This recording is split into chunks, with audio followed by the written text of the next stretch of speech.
Europe 1. Il est 8h15. Patrick Cohen, vous recevez maintenant un ancien Premier ministre. Bonjour Jean-Pierre Raffarin. Bonjour Monsieur Cohen, bonjour à tous. On va parler de guerre et de paix avec vous. La guerre qui menace en plusieurs points du globe, la paix que vous voulez promouvoir avec votre ONG Leader pour la paix qui sera lancée dans 10 jours à Paris avec des personnalités du monde entier. Et la guerre que vous avez vue avant-hier dans les rues de Paris, vous l'avez tweeté. C'est pas exagéré de parler de scène de guerre, Jean-Pierre Raffarin? Ah non, c'est la guerre civile. C'est une organisation. C'est une organisation qui est destinée à la guerre civile, puisqu'il y a toute une mécanique qui est mise en place de camouflage, d'organisation, de réseaux clandestins, puisqu'ils réussissent à se rassembler à plus de 1000, semble-t-il, sans être perçus par les services de renseignement, par tous les services de police. Donc c'est une organisation très sophistiquée.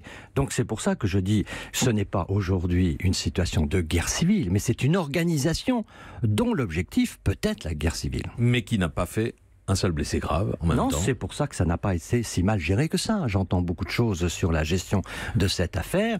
Au fond, c'est une affaire qui a été gérée par la police de manière responsable et avec sang-froid. Vous donnez quitus à ce gouvernement qui a pourtant laissé prospérer des scènes de guerre telles que vous les décrivez.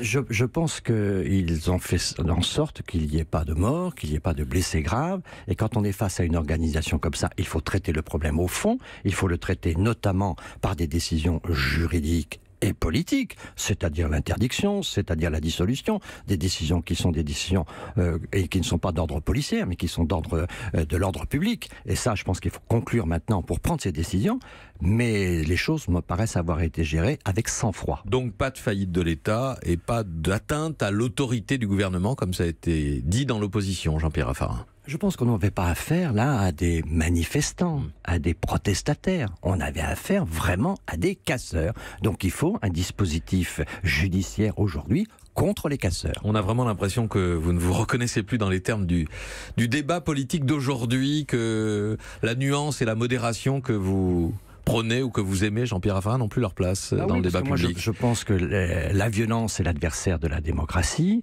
Il ne faut pas tout mélanger. Là, on a un groupe qui a des intentions très ambitieuses en matière de violence et d'horreur. Donc, il faut détruire ce groupe, il faut le dissoudre, il faut faire en sorte qu'il ne fasse plus de menaces. Et donc, il faut prendre les décisions politiques. Mais ce n'est pas dans la rue qu'il faut régler les problèmes, c'est avec la justice. Leader pour la paix, c'est donc l'ONG que vous avez que vous lancez les 14 et 15 mai prochains à Paris avec 25 leaders du monde entier, des anciens premiers ministres comme vous, 2 prix Nobel, Ban Ki-moon, l'américain Blinken, le russe Orlov. Vous voulez être des lanceurs d'alerte pour éviter la guerre. Est-ce que vous êtes inquiet, très inquiet d'une éventuelle remise en cause de l'accord sur le nucléaire iranien ?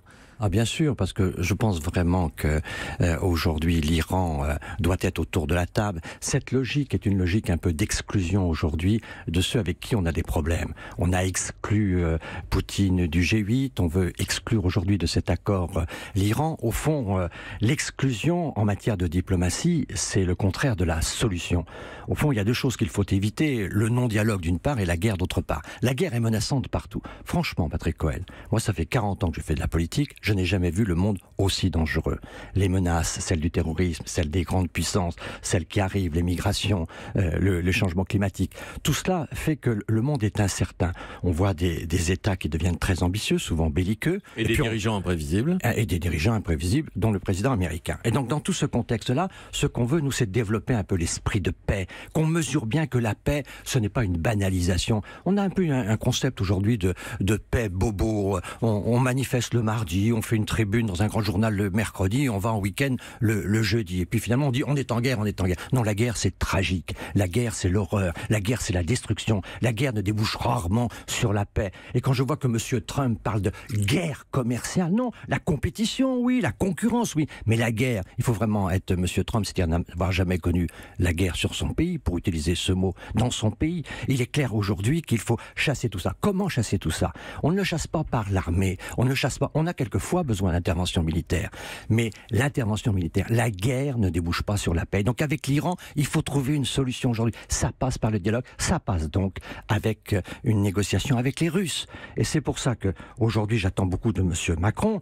Il a fait le voyage en Chine, il est allé pour tempérer un peu le voyage en Inde, puis le voyage aux États-Unis. Maintenant, c'est le voyage en Russie. Et là, il faut vraiment, ce sera le plus difficile. C'est celui avec lequel il faut négocier, et pour la Syrie, et pour le Levant d'une manière générale. À Saint-Pétersbourg, à la fin du mois, vous pensez que Emmanuel Macron a une carte à jouer auprès de Vladimir Poutine sur ce dossier iranien? Il s'est mis en situation de parler avec tout le monde, et donc, en effet, il est capable, je crois, de pouvoir résoudre cette crise. Et c'est pour ça, en tout cas avec d'autres, c'est pour ça que nous, on veut développer avec ce groupe de leaders pour la paix, on veut développer un peu un renouvellement de la pensée diplomatique. Il faut trouver d'autres idées dans la boîte à outils diplomatique aujourd'hui. C'est trop lourd, l'ONU, il y a beaucoup de bureaucratie. Il faut trouver des équipes un peu plus mobiles, plus alertes dans la société pour avoir des positions. On a du sang-froid, on a de l'expérience, on est un groupe qui va être capable de faire un certain nombre de propositions aux dirigeants et puis d'expliquer à l'opinion publique que la guerre c'est tragique et qu'il faut la chasser de nos têtes. Mais si les dirigeants ne veulent pas entendre, Jean-Pierre Raffarin, on vient de le voir avec l'Iran, Emmanuel Macron vient de l'éprouver, qui peut croire qu'on peut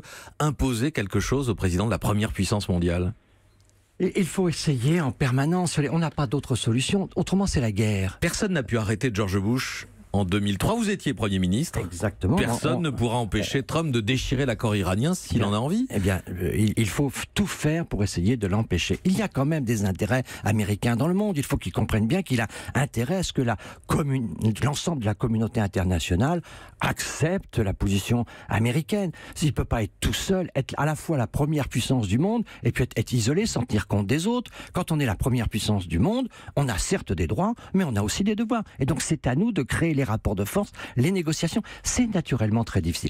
Le fond du dialogue, c'est comment discuter avec un adversaire.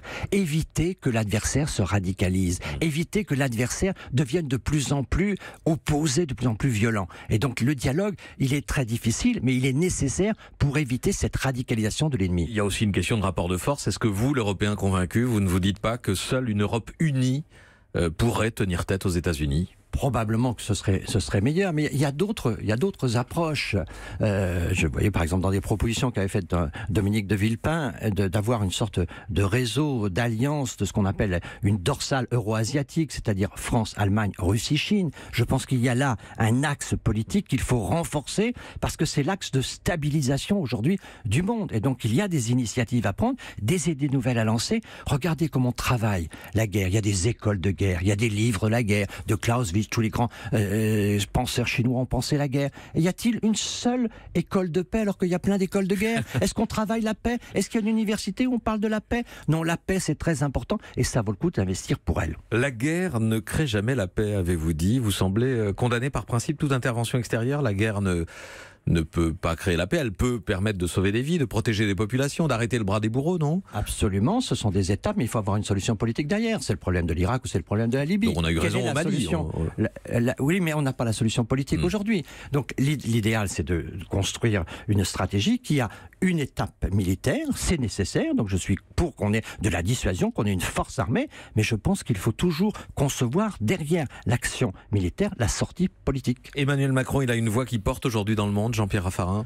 Je crois qu'il a réussi cette première étape qui est la crédibilité internationale. Maintenant, naturellement, les actions, nous sommes encore dans une phase initiale, donc il a réussi cette phase initiale. Je dirais qu'il a une mention tout à fait satisfaisante pour son premier partiel de sa première année de 5 ans. J'ai relu vos différentes déclarations ces dernières semaines sur le président français. Vous êtes au-delà du soutien, Jean-Pierre Raffarin, vous êtes presque dans l'admiration du président de la République. Je me trompe, vous qui êtes toujours, vous qui marchez à l'affectif, pour reprendre le titre de votre livre. Qu'il a certaines qualités. Bon, je suis inquiet d'un certain nombre de prises de position. Je trouve qu'il ne réussit pas le dialogue avec les élus locaux, donc il n'a pas la sensibilité des territoires suffisamment exercée. Donc je fais des efforts, mais pas suffisamment. Donc il y a un certain nombre de sujets sur lesquels je sens un décalage, mais globalement, je trouve que la France est dans une situation où elle peut réussir aujourd'hui, qu'on n'a pas le droit dans ce monde aussi dangereux et dans ces périodes période aussi incertaine,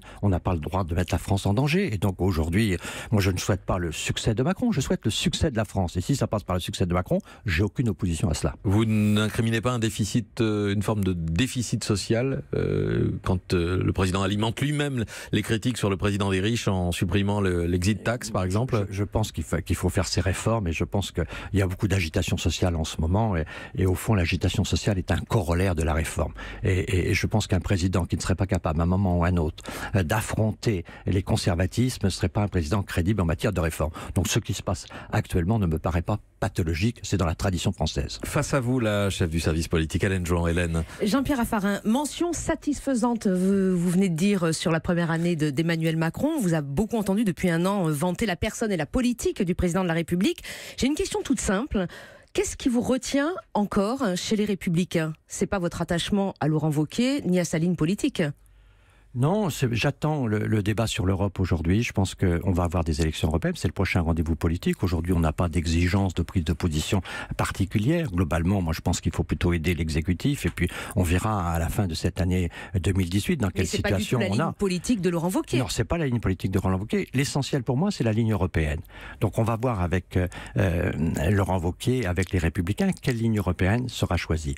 J'espère encore que la ligne ne sera pas celle du souverainisme, que ce sera une ligne de réforme de l'Europe, une ambition européenne, certes avec une réforme, plus de démocratie, plus de vigueur dans l'action et moins de bureaucratie, mais je pense qu'il nous faut une ligne européenne. Donc je veux peser dans ce choix de ligne politique, dans ma famille politique, parce que je ne voudrais pas enfermer le parti des Républicains dans une logique qui serait une logique trop droitière, cette dérive à droite qui me paraît dangereuse. Il faut pouvoir rassembler, donc on verra sur l'Europe, mais jusqu'au débat européen, je veux rester dans ma famille politique pour pouvoir y peser, essayer d'éviter une ligne trop souverainiste. Laurent Wauquiez qui a fait du chemin, déjà, puisqu'il y a quelques années, il proposait la suppression de la Commission européenne, une Europe réduite à 6, etc. Vous pensez qu'il doit aller encore plus loin dans ce projet européen pour le rendre plus... Je pense qu'il doit prendre des initiatives, lancer des idées, qu'il doit travailler avec nos partenaires européens pour essayer de définir une ligne politique avec le Parti populaire